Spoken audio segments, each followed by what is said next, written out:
BCCI Lodha মামলায় ঐতিহাসিক রায় supreme কোর্টের। বোর্ড সভাপতির পদ থেকে সরিয়ে দেওয়া হলো অনুরাগ ঠাকুরকে।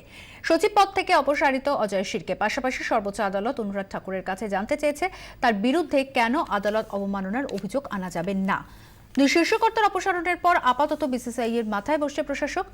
আমিকাস কুরিয়ার, গোপাল সুব্রমণিয়ম এবং ফলি নরিমানকে দায়িত্ব দেওয়া হয়েছে প্রশাসক কমিটি বেছে দেওয়ার জন্য। বিসিসিআই এর সভাপতি পদ আপাতত সামলাবেন বোর্ডের সিনিয়র ভাইস প্রেসিডেন্ট। সচিব পদে কাজ সামলাবেন যুগ্ম সচিব। পরবর্তী শুনানি আগামী 19 জানুয়ারি।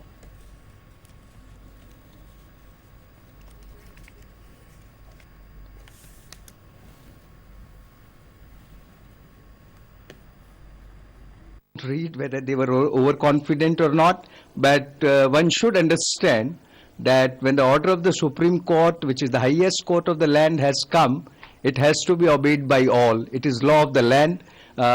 Nobody can escape it. The majesty of law has worked, and Supreme Court order, Supreme Court itself has ensured that its order of 18 July is now enforced. The victory for the game of the cricket, and it will flourish. Don't worry about that.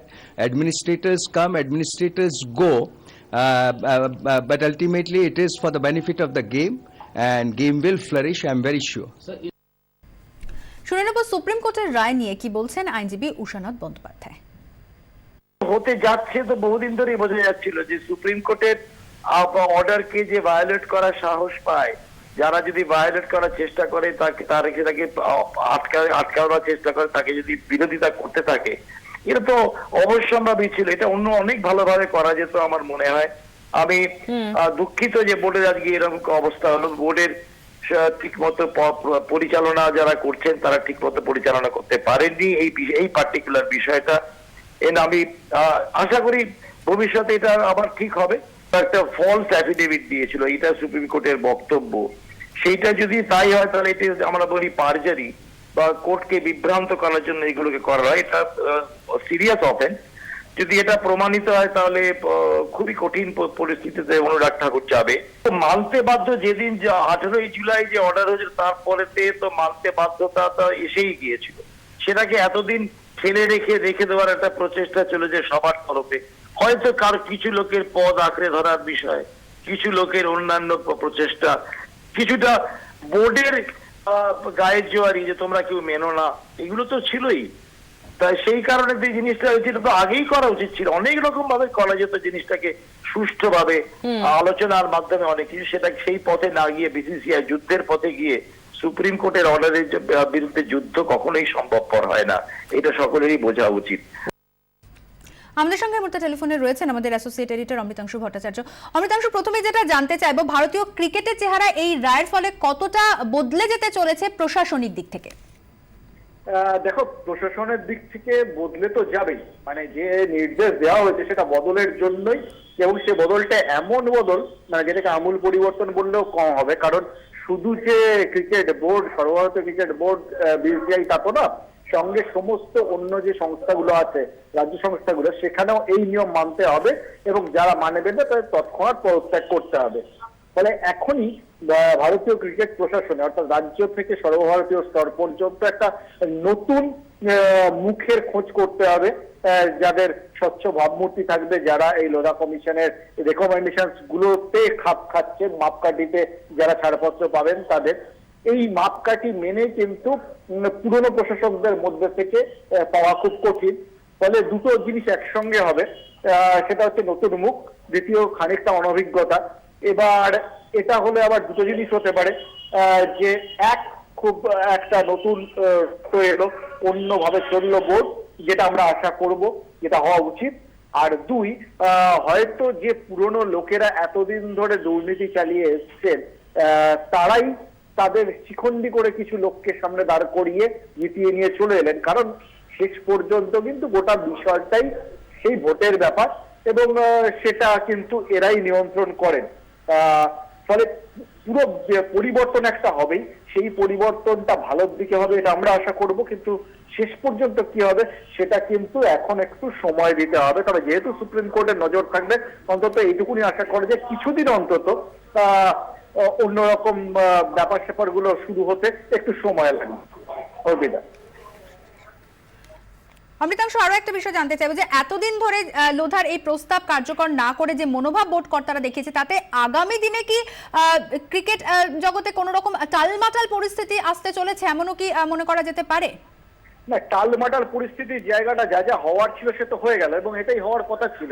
এবং এরা যেটা করেছে না, এতদিন ধরে গোটা বিষয়টাকে ঝুলিয়ে রেখে হয়তো মানে মানসিকতাটা অনেকটা এরকম ছিল যে আমরা নিজেরা আগে বাড়িয়ে সরবো না, আমাদের শহীদ করে দেওয়া আর কি, তারা শহীদের মর্যাদা পেতে চেয়েছিলেন।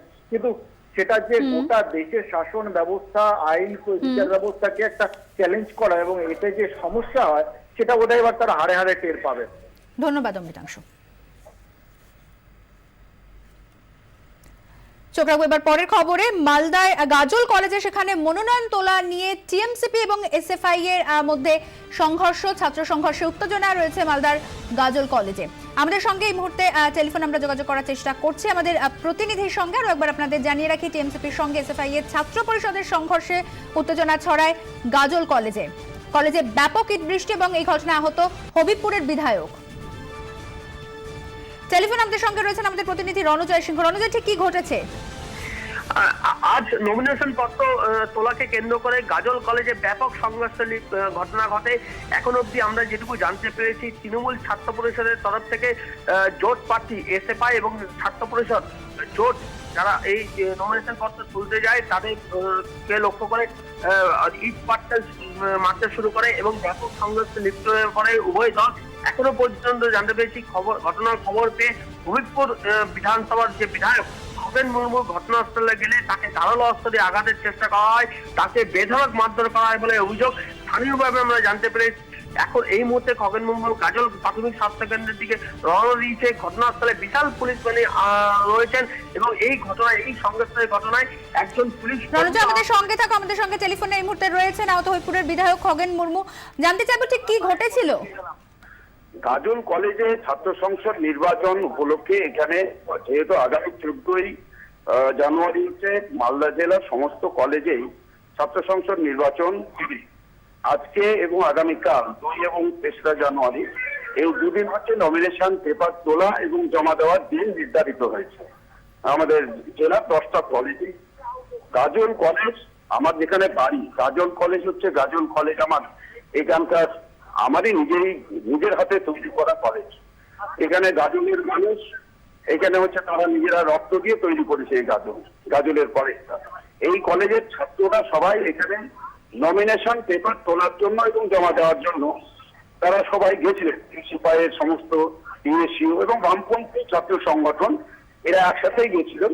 তারপরে হচ্ছে যে সিপি ছাত্র পরিষদ করছেন তারাও গেছিলেন। কিন্তু ভেতরে দেখা গেছে এই টিএমসিপির সমস্ত ছাত্র এবং কিছু গুন্ডা বাহিনী কলেজের ভেতরে তারা ছিল। সেখানে কলেজের আপনিও তো আহত হয়েছেন। হ্যাঁ, আমি বলি কলেজের ভেতরে গিয়ে ওখানে সমস্ত পেপার ছিনিয়ে নেওয়া হচ্ছে, আই কার্ড কেড়ে নেওয়া হচ্ছে। তখন আমাকে ওখানে আমি পুলিশকে বলি, পুলিশে যেহেতু আমি ছিলাম পুলিশকে বললাম, ওখানে যারা ছিলেন পুলিশকে আমি বলি যে এই সমস্ত ঘটছে। আমি ওসিকে বারবার ফোন করেছি, ওসি ওখানে বলেছেন আমি ভেতরে আছি, কোনো অসুবিধা হবে না। কিন্তু পুলিশ আমাকে বলে যে আমরা এদিকে ছিলাম পাম্পের দিকে, পেট্রোল পাম্পের এই দিকটায় আমরা আমাদের। খগেন বাবু, আপনাকে কারা মারলো? আপনিও কি আহত হয়েছেন? এখানে পুলিশ আমাকে ডেকে নিয়ে যাচ্ছিল কথা বলার জন্য ওসির সাথে, এবং পুলিশ আমাকে হচ্ছে যে ইচ্ছাকৃতভাবে আমাকে মার খাওয়ালো এবং আমাকে কারা মারলো? এরা টিএমসির কিছু গুন্ডা বাহিনী, যেমন প্রসূন রায়, কালিম কলসার, সুজয় ঘোষ, সুবীর কবিরাজ, আতম এবং শামীম, এরকম কিছু আছে।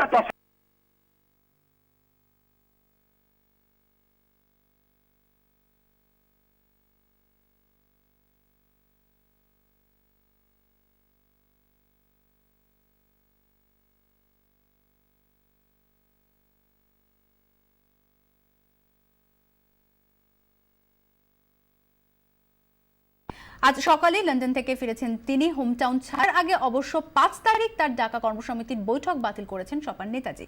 প্রতীক দখলে রাখতে নাছোড় অখিলেশ শিবির। সূত্রের খবর, সাইকেলের দাবি জানিয়ে দিল্লিতে নির্বাচন কমিশনের দরবারে করবে তারা নিয়ে জরুরি বৈঠকে বসেছেন অখিলেশ যাদব।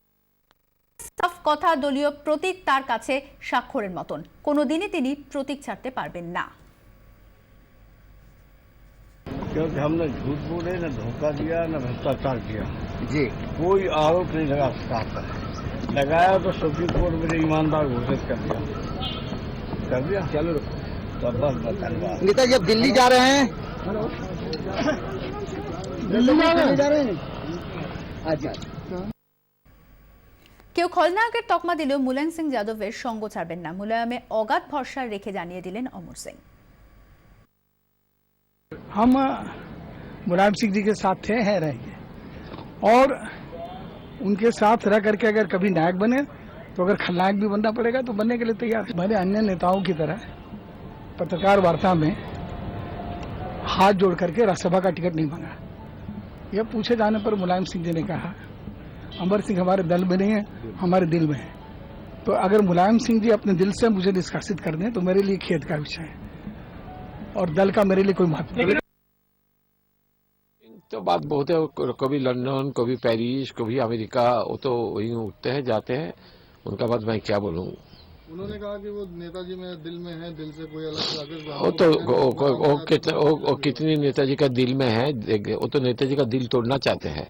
पहले भी नेताजी का दिल तोड़ने के लिए बहुत प्रयास किया, नहीं हुआ। अभी भी आ चुका, नेताजी का दिल कैसा तोड़ेंगे, इसलिए आया।